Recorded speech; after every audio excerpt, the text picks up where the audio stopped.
Merci, Monsieur le Ministre. La parole est à Madame Cécile Untermaier, rapporteure de la Commission des lois constitutionnelles, de la législation et de l'administration générale de la République sur le projet de loi organique. Vous avez la parole, Madame la rapporteure. Monsieur le Président, Monsieur le Ministre, Monsieur le Président de la Commission des lois, mes chers collègues rapporteurs, mes chers collègues, proposant avec le projet de loi ordinaire de modernisation de la justice du XXIe siècle une réforme judiciaire d'ensemble, le projet de loi organique dont notre Assemblée est saisie a pour objet d'adapter le statut de la magistrature aux exigences de notre temps. Il répond en particulier à la volonté d'une République exemplaire, clairement exprimée depuis 2012. Cette volonté s'est déjà concrétisée dans le renforcement des garanties d'indépendance relatives à l'exercice de leurs fonctions par les magistrats, posée par la loi du 25 juillet 2013, qui interdit au ministre de la Justice d'adresser aux magistrats du ministère public des instructions dans les affaires individuelles. Plus récemment, elle s'est traduite dans l'adoption conforme par notre Assemblée du projet de loi constitutionnelle portant réforme du Conseil supérieur de la magistrature.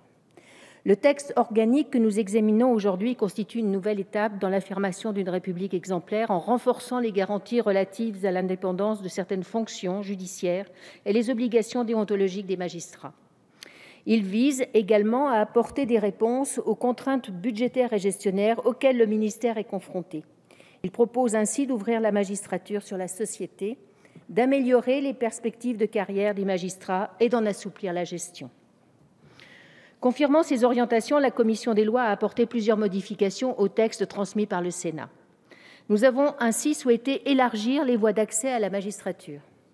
Nous avons tout d'abord étendu le recrutement sur titre à l'auditorat de justice aux juristes assistants, nouvellement créé dans le cadre du plan de lutte antiterroriste. Ainsi, les docteurs en droit et les personnes titulaires d'un diplôme sanctionnant 5 années d'études supérieures dans le domaine juridique ou justifiant d'une qualification au moins équivalente pourront, à l'issue d'au moins 3 années d'exercice professionnel en qualité de juriste assistant, être nommés directement auditeurs de justice. Il s'agit là d'une avancée importante. Toutefois, je considère qu'il convient de rendre cette voie d'accès plus attractive encore en réduisant la durée de scolarité qui est aujourd'hui de plus de 2 ans et demi pour ces personnes qui ont une connaissance approfondie du droit, en moyenne 10 ans d'études universitaires en droit, et une expérience professionnelle d'au moins 3 années auprès d'un magistrat, et en leur assurant aussi une rémunération en rapport avec leur niveau de formation. Cette profession souffre actuellement d'un manque d'attractivité pour diverses raisons qui ne sont pas uniquement liées à la difficulté du concours d'entrée à l'ENM. Il ne faut donc pas décourager nos brillants candidats potentiels, notre jeunesse issue par le haut de l'université, de s'engager dans cette voie. Ils apporteront une diversité de cultures très importante à la qualité du jugement. Par ailleurs, nous avons, quoique encore insuffisamment, élargi et rendu plus attrayantes les conditions d'intégration temporaire de la magistrature, et afin de simplifier la complexité des différents statuts en vigueur, nous avons fusionné les juges de proximité avec les magistrats exerçant à titre temporaire. Enfin, une présentation qui gagne en lisibilité et simplification.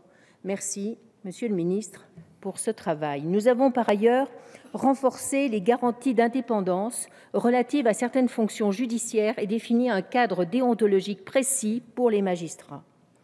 Pour ce qui concerne tout d'abord les garanties en matière d'indépendance, nous avons rétabli la réforme du statut du juge des libertés et de la détention qui avait été supprimée par le Sénat.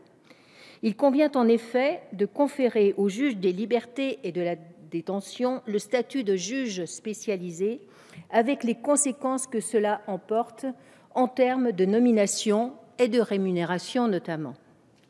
La nomination par décret du président de la République, prise sur proposition du garde des Sceaux, après avis conforme du CSM, présente l'avantage, d'une part, de prévenir tout changement d'affectation arbitraire et toute tentative d'intervention, et d'autre part, de transformer cette fonction souvent subie en une fonction choisie, puisque seuls les magistrats ayant postulé pourront se la voir attribuer. La reconnaissance du statut de juge spécialisé emporte en outre une prime spécifique qui devrait contribuer à renforcer l'attractivité de cette fonction. Ce statut spécialisé du juge des libertés et de la détention répond à une exigence que nous avons rappelée à plusieurs reprises au regard d'une part de l'accroissement de ses compétences et du raccourcissement des délais dans la prise de décision dans la loi du 7 mars 2016 relative aux droits des étrangers, et d'autre part et surtout de la réforme de la procédure pénale sur le point d'être adoptée à la suite d'une CMP conclusive qui dispose de nouvelles mesures pouvant être prises par le procureur de la République sur autorisation du juge des libertés et de la détention. Certes, la fonction de juge des libertés et de la détention ne correspond pas à un temps plein, nous dit-on, en particulier dans les juridictions de petite et moyenne taille, mais il pourra se voir de toute évidence confier par le président du tribunal d'autres activités juridictionnelles, à l'image de ce qui se pratique pour le juge des enfants et le juge d'instruction. La vacance d'emploi sera également assurée par une plus grande souplesse dans la répartition des services.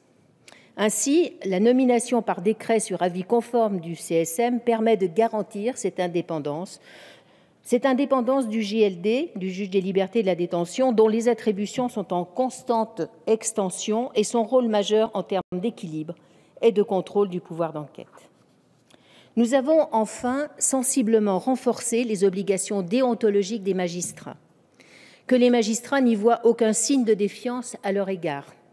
Il s'agit simplement de transposer des outils que le législateur a déjà prévus. Monsieur le ministre, vous y avez eu votre part en tant que président de la commission des lois et rapporteur du texte dès 2013 pour les principaux décideurs publics et par la récente loi du 20 avril 2016 pour les fonctionnaires et les membres des juridictions administratives et financières. N'est-ce pas, Madame la députée des Cancroniers? Loin de gêner l'exercice des fonctions judiciaires, ces mesures déontologiques contribueront au contraire à restaurer la confiance de nos concitoyens dans leur système judiciaire. C'est ainsi que notre commission des lois a créé un collège de déontologie des magistrats de l'ordre judiciaire.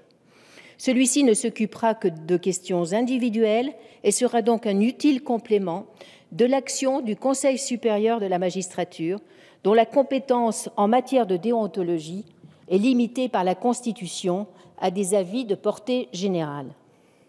La commission des lois a également étendu l'obligation de déclaration d'intérêt au premier président et au procureur général de la Cour de cassation, ainsi qu'à l'ensemble des membres du Conseil supérieur de la magistrature.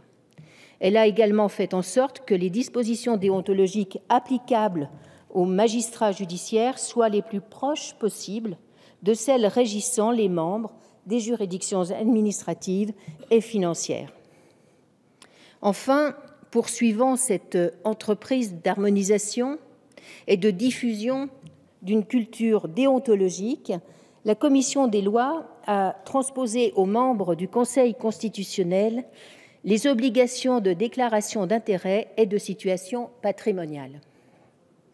Il nous faut en effet prendre acte de la juridictionnalisation croissante de cet organe, dont témoigne encore tout récemment le nouveau mode de rédaction de ces décisions qui vise à en approfondir la motivation.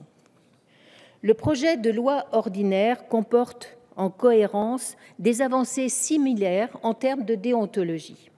C'est ainsi que nous avons adopté des dispositions attendues s'agissant des juges consulaires en commission des lois. Nous aurons à discuter en séance de l'opportunité de telles mesures s'agissant des conseils de prud'homme. Là encore, non par défiance, mais parce qu'au regard de l'acte de juger, un acte qui fait grief, il importe de garantir le justiciable de tout conflit d'intérêts dans le prononcé du jugement. Ces déclarations d'intérêt et de patrimoine, ces collèges de déontologie ne sont que des outils au service de l'institution juridictionnelle et de ses acteurs pour développer à la fois la pédagogie et la réflexion partagée sur une éthique dans le travail affichée et attendue des citoyens.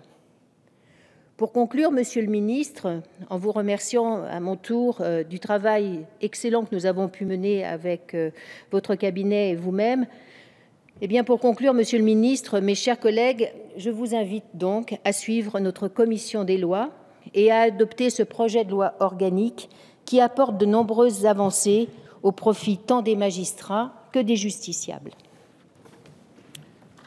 Merci, mes chers collègues.